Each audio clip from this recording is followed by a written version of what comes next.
वालेकुम dear student के आप आज हम जो है डिस्कस करेंगे गैस पेपर। पहले जो हमने गैस पेपर डिस्कस किया था एमकेट का वो था फर्स्ट ईयर के हिसाब से, आज हम इंटर के हिसाब से डिस्कस करेंगे। तो 20 क्वेश्चन मैंने आपको पहले बता दिए हैं, आज हम 21 क्वेश्चन से शुरू करेंगे। तो 21 क्वेश्चन है ड्यूरिंग एडियाबेटिक एक्सपेंशन। तो आपको पता है कि जब एडियाबेटिक एक्सपेंशन होता है तो उसमें हम कहते हैं कि प्रेशर और टेम्परेचर दोनों जो हैं वो कम होते हैं, तो इसलिए इसका ऑप्शन जो है ए सही होगा। इसी तरीके से क्वेश्चन नंबर 22 है a Carnot engine performs 400 joule of work while discarding 800 joule of heat during each cycle, then its efficiency. अच्छा, एफिशिएंसी का फार्मूला होता है कि हमने वर्क कितना किया डिवाइडेड बाय हीट हमने सप्लाई कितनी की मल्टीप्लाइड बाय 100। यहाँ पे हम सबसे पहले डेल्टा Q1 फाइंड करेंगे, तो delta Q2 plus delta W से फाइंड करेंगे, तो डेल्टा Q1 1200 होगा। अब हम फार्मूला यूज़ करेंगे, W की जगह हम रखेंगे 400, डेल्टा Q1 की जगह रखेंगे 1200। तो इस तरीके से जब हम मल्टीप्लाई करेंगे तो हमारा रिज़ल्ट 13.33 होगा। तो इसका ऑप्शन जो है वो सी सही है। उसके बाद क्वेश्चन नंबर 23 है an electron is situated Midway between two parallel plates 0.5 centimetre apart, one of the plates is maintained at the potential difference of 60 above the other, what is the force on electron. तो data हमें दी गई है, distance दिया गया है 0.5 centimetre, voltage दी गई है 60। सबसे पहले हम फील्ड फाइंड करेंगे, तो फील्ड का फार्मूला V/D है। तो यहाँ से हमने देखा कि इलेक्ट्रिक फील्ड जो है वो 120 × 10⁻² यानी 1.2 × 10⁻³ है। अब हम फाइंड करेंगे फोर्स, तो फोर्स मिलेगा Q मल्टीप्लाइड बाय E से। तो इस तरीके से हमारी सॉल्यूशन आ रही है 1.9 × 10⁻−15। तो इसका ऑप्शन ए होगा। उसके बाद question number 24, in atomic physics the energies of accelerated fundamental particles are frequently expressed in terms of। तो फंडामेंटल फिजिक्स में जो हम पार्टिकल्स की एनर्जी मेजर करते हैं वो इलेक्ट्रॉन वोल्ट में मेजर करते हैं, तो इसका ऑप्शन डी होगा। Question number 25, two capacitors C1 3 microfarad and C2 6 microfarad are in series across 90 volt DC supply, calculate the potential difference across each.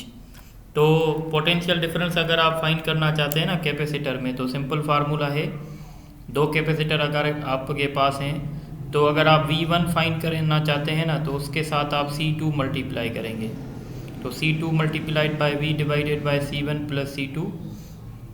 तो हमने यहाँ से ये देखा कि भाई C1 के अक्रॉस 60 वोल्ट होगा। इस तरीके से C2 हम फाइंड कर सकते हैं, V2 फाइंड कर सकते हैं। V2 के लिए अब हमें C1 मल्टीप्लाई करना चाहिए, C1 जो कि 3 है।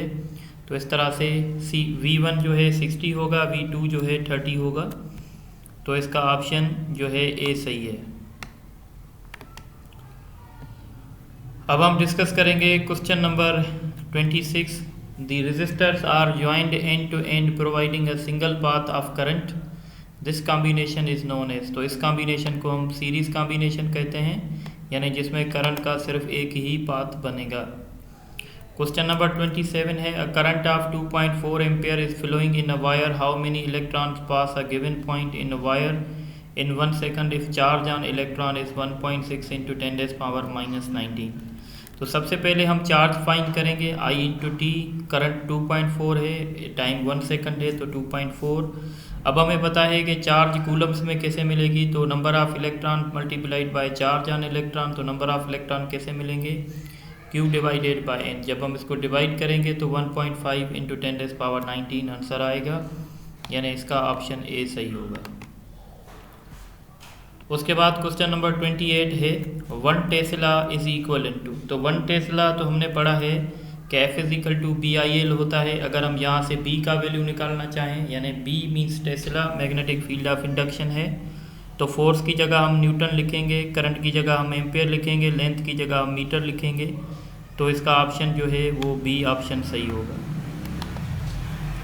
उसके बाद क्वेश्चन नंबर 29 है when a particle bearing charge q and moving with speed v enters perpendicular the region of uniform magnetic field of induction B, the particle moves in circular path, the radius is given by।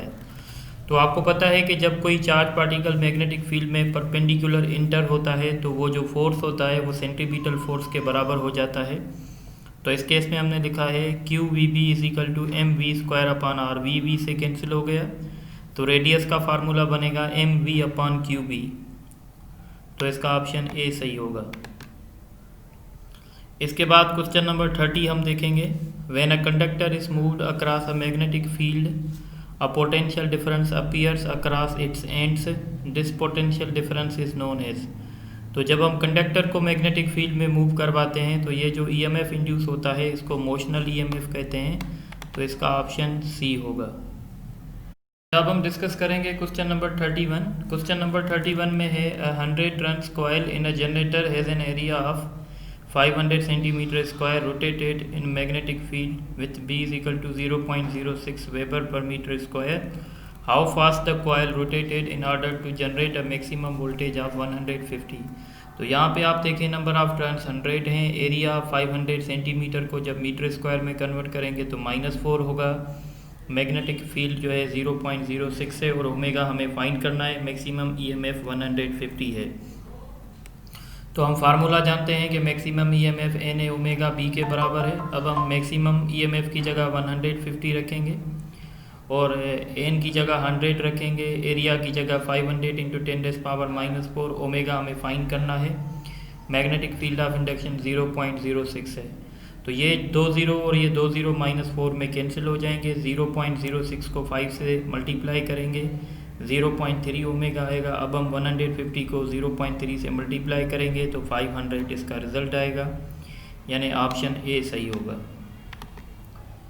इसके बाद हम question number 32 देखेंगे। 32 क्या है? To change the electrical properties of semiconductors elements from dash are added as an impurity in germanium and silicon.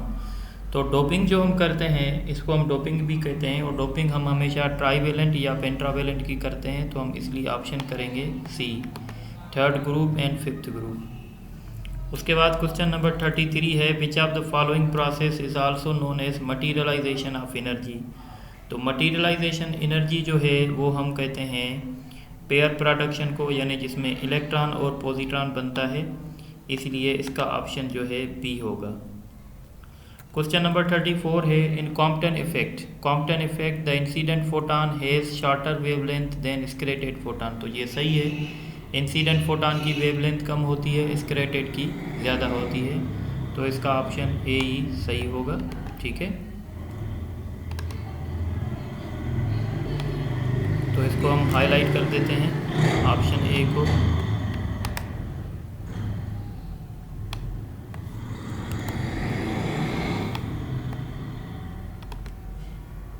इसके बाद question number 35 है in photoelectric effect the velocity of photoelectrons. अब velocity means kinetic energy.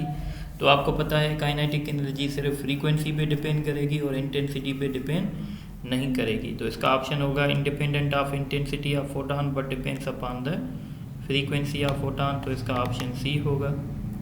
उसके बाद question number 36 है find the wavelength of 2 gram light ball moving with the speed of 1 metre per second. तो mass हमें दिया जा रहा है 2 ग्राम, स्पीड दी जा रही है 1 और प्लांक्स कांस्टेंट ये है, ये -3 इसलिए आया क्योंकि मैंने ग्राम्स को किलो में कन्वर्ट किया है। अब वेवलेंथ फाइंड करने का फार्मूला है h/mv, तो h की जगह हम प्लांक्स कांस्टेंट रखेंगे, तो इस तरीके से हमारा रिजल्ट आएगा 3.3 × 10⁻31। तो इसका ऑप्शन जो है ए सही है, इसको भी हाईलाइट कर देते हैं। क्वेश्चन नंबर 37 है in hydrogen atom the electron makes transition from 5th orbit to 3rd orbit it emits. तो इलेक्ट्रॉन जब कहीं से भी जंप लगाता है हम कहते हैं 1st ऑर्बिट में तो वो लाइमन इमिट करता है, 2nd में तो वो बाल्मर और 3rd में अगर करेगा तो वो पास्चन सीरीज होगी, इसलिए इसका ऑप्शन सी होगा। क्वेश्चन नंबर 38 है which of the following can be use as a nuclear fuel. तो न्यूक्लियर फ्यूल हमेशा वो आइसोटोप होता है जो फिजाइल होता है और फिजाइल इसमें 235 है, तो इसका ऑप्शन जो है ए होगा। क्वेश्चन, अच्छा 235 दो मरतबा रिपीट हो चुका है, ये थोड़ा सा करेक्शन कर लीजिएगा, ये 233 है, ठीक है ना। क्वेश्चन नंबर 39 है nuclear fission is performed by. तो न्यूक्लियर फिशन जो होती है वो हम हमेशा सिलो न्यूट्रॉन से परफॉर्म करते हैं, और सिलो न्यूट्रॉन को थर्मल न्यूट्रॉन भी कहते हैं, इसलिए इसका ऑप्शन डी होगा, ठीक है। तो इसका करेक्ट ऑप्शन जो होगा वो डी, यानी बोथ बी एंड सी। उसके बाद ये लास्ट क्वेश्चन है, which of the following radio active isotope is use in carbon dating. तो कार्बन डेटिंग में कार्बन का आइसोटोप यूज़ होता है और वो C14 होता है। तो इसी तरीके से ये हमने पास पेपर, इसको मैं हाईलाइट कर देता हूँ। तो इसी तरीके से हमने ये पास पेपर, ये जो हमारा गेस पेपर है, इसको हमने एक्सप्लेन किया। मैंने अपनी पूरी कोशिश की है कि वो क्वेश्चन दे सकूं जो जिनकी प्रोबेबिलिटी ज़्यादा है कि ये आ सकते हैं, पर इसका ये मकसद नहीं है कि आप सिर्फ इसी पेपर पे रिलाई करें। ये जस्ट आपकी सेल्फ असेसमेंट टेस्ट की तरह भी है, तो आप अपने आप को चेक भी कर सकते हैं, ठीक है। तो इसी तरीके से ये वीडियो अपने फ्रेंड्स में शेयर करें, मेरे चैनल को सब्सक्राइब भी करें। तो इंशाल्लाह फिर किसी और वीडियो में कोई और वीडियो यहाँ पे अपलोड करेंगे जो पास पेपर्स के, या हम कहते हैं गेस पेपर्स के मुताबिक